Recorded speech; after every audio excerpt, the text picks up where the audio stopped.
What's up, guys? Matt Brown here for Lines.com, Playpicks.com. Going to talk to you about Sunday Night Football here in Week 2. Patriots heading over to Seattle to take on the Seahawks. Before we get going, please go ahead and hit that subscribe button down below. Really do appreciate you guys supporting the channel here. Give us a thumbs up and let us know in the comment section how you are going to be playing this game. Everything we do at the Lines is absolutely free, so might as well go ahead and subscribe. While you're at it, let's do it. Here's a full written breakdown over here on the Lines. As you can see, if you want to go in and read about how we broke this game down over here, guys. I mean, look, we know the news, right? I mean, it is Russell Wilson versus Cam Newton. Cam Newton under center there now for the Patriots as they head across the country. We don't have to worry about that crazy crowd over in Seattle. Of course, we know with everything's going on with COVID, that the 12th man thing that they have going on over there is going to be non-existent. So one of the big things about playing in Seattle, has been the crowd and what you have to deal with over there. That's not going to be an issue in this game. Now, we look on the offensive side of the ball, and I'll scroll down a little bit as you want to continue to read along here. We'll take a look at the lines real quick. You can see Seattle 444.5 here at DraftKings. Over at FanDuel 3.5. There is a little bit of juice if you want that 3.5. 45.5 over here, and then at BetMGM they are at 3.5 flat, so no juice if you do want that 3.5. 44.5 on the total. So I'll let you read along as we go along. Listen, Cam Newton and the Pats last week against the Dolphins just went run heavy. Cam Newton ran the ball 15 different times for 75 yards. As a team, they only threw the ball 19 times, and they ran the ball total as a team 42 times.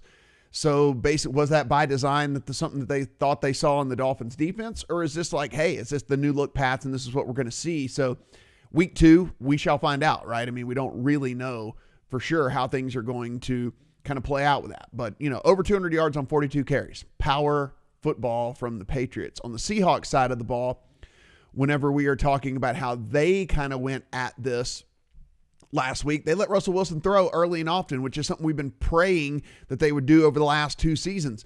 He dropped back on 11 of 14 first quarter plays. He ended up the game 31 of 35 for 322 yards and 4 touchdowns. So this is what kind of we were hoping that they would do with Russell Wilson from the get-go, is let him throw the ball. Let Russ cook, as they say.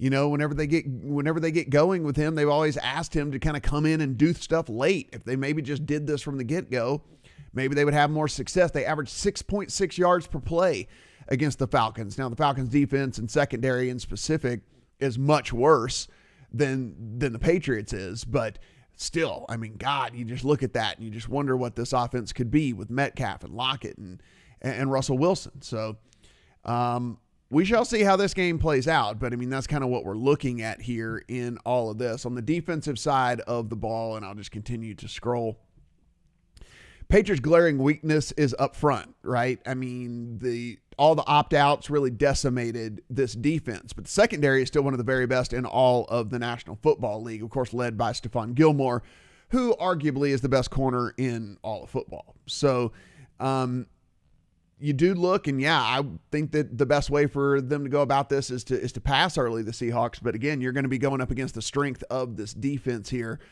Who wins more often than not is really going to be the question here. That being said, they do have a 1-2 punch in Carlos Hyde and Chris Carson. They did kind of split carries last week, and I expect there will be a little bit more running in this one from the Seahawks. I would expect that. On the Seahawks side of the ball, their rush defense is actually pretty good. Actually was second overall according to PFF last week. Now, their secondary is actually where you can kind of get at this defense. And so Cam Newton would have to and the Patriots would kind of have to flip the script to what they did last week, which was, run the ball the majority of the time. If they wanted to attack the weakness of the Seahawks team, they would need to kind of flip that and go at throwing the ball the majority of the time. That said, there is an upcoming, they did sign Jamal Adams in the secondary for Seattle, which is a huge, huge, huge uptick for sure when it comes to that. So let's go over here and let's look at the total here. So 44.5, of course, it's 45.5 over here at FanDuel. So let's make a case for the over. And if we were going to do that, we would do it over here at DraftKings. So here's 44.5 on the over. If we want to make for a case for the over, like I said, they're going to let Russ cook from the get-go here. I mean, they are going to let him throw the ball early and often. Last week, on first and second down, they threw the ball 63% of the time. And if you only count the first three quarters, when they were still, building that lead against the Falcons, they kind of slowed down a little bit in the fourth quarter. They threw the ball on first and second down 69% of the time, which is actually number one in the NFL. They went under that total. They went under that over the last two seasons. When we're talking about passing on first and second down, they were under 50%. That's how crazy and drastically different the offensive approach was last week compared to what we've typically seen from the Seahawks team over the past 2 years. So will they let him continue to just kind of run this up-tempo, throw the ball, move the ball, use their playmakers and stuff like that? I mean, that's how we could get to an over pretty quickly here. Also, like I said, maybe you get a different approach from the Patriots in this, and Cam Newton's slinging the ball all over the place. And we know that can lend itself towards overs as well, because not only are you picking up more chunks whenever you're passing the ball a ton, but also incomplete passes stop the clock, extends the game. We know that as well. Case for the under. Now, if you wanted to play the under, you could head over here. If you wanted to lay a little bit of juice on FanDuel, you can get the 45.5 if you want the point. If not, of course, you could just you can take the 44.5 here at either DraftKings or BetMGM. So under 44.5 here. The under would just be a super run-heavy approach by both teams.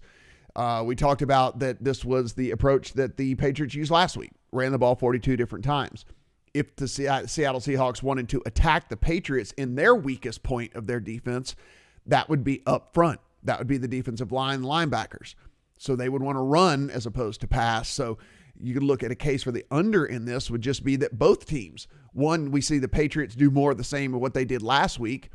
And if you look at this on the Seahawks side of things, that they would do where they're going to attack the weakest, what they assume to be the weakest part of the defense there for the Seahawks.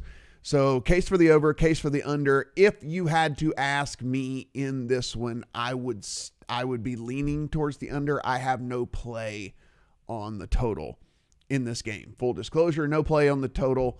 I would lean towards the under. Let's look at some props here. Player props mainly. I'm going to head down. Chris Carson, anytime score. I do like it, even money. I will have a small play on that one. Again, I think the Seahawks will be able to score some points in this game. So I would think that Chris Carson would be able to punch one in the end zone.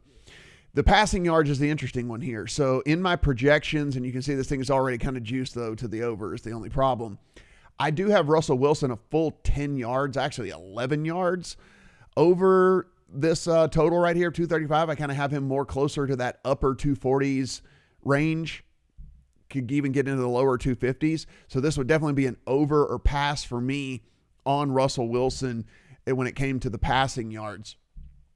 Coming down here to the rushing yards, the problem here with Carson and Hyde is they basically got an even split last week. So I don't know if they're going to continue to do that this week, which is why it's going to be very hard for me to play one way or the other on Carson and Hyde. I mean, you'd like to think that they let Chris Carson go ahead and just be the guy. But I mean, again, we saw last week and they basically split carries. So no real play there on that for me. On the receiving yard side of things here, I would be the over on Lockett or nothing. Again, I think they would probably take Stephon Gilmore and roll him out on DK Metcalf. DK Metcalf being that huge, big, fast guy. Stephon Gilmore being one of the only corners in the league that could actually kind of match up with a guy like DK Metcalf with that size speed combo that you have with that guy.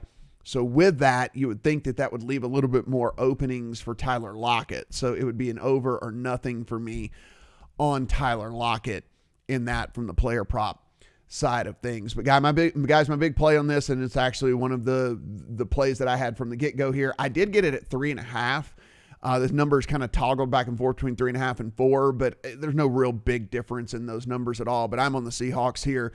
Seahawks, not only just being at home here, and I understand the crowd really doesn't make that big of a difference, but more for me, what I saw last week with this offense, I'm going to assume rational coaching. I'm going to assume that they understand the personnel that they have, and they're going to allow Russell Wilson and Tyler Lockett and DK Metcalf and Chris Carson and all of them to do their thing here.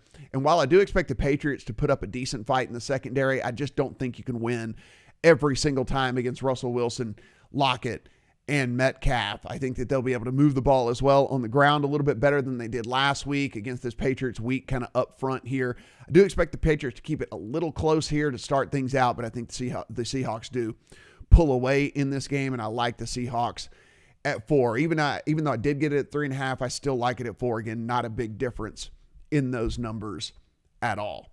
Hopefully you found something along the way here, guys, that helped either agree with me or disagree with me, whatever helped you along with your bet, however you want to go about it. And again, just head over here for the full written breakdown at the lines. Hit that subscribe button, give us a thumbs up, and let us know in that comment section how you are going to be playing the Sunday night football game. Good luck on all your bets.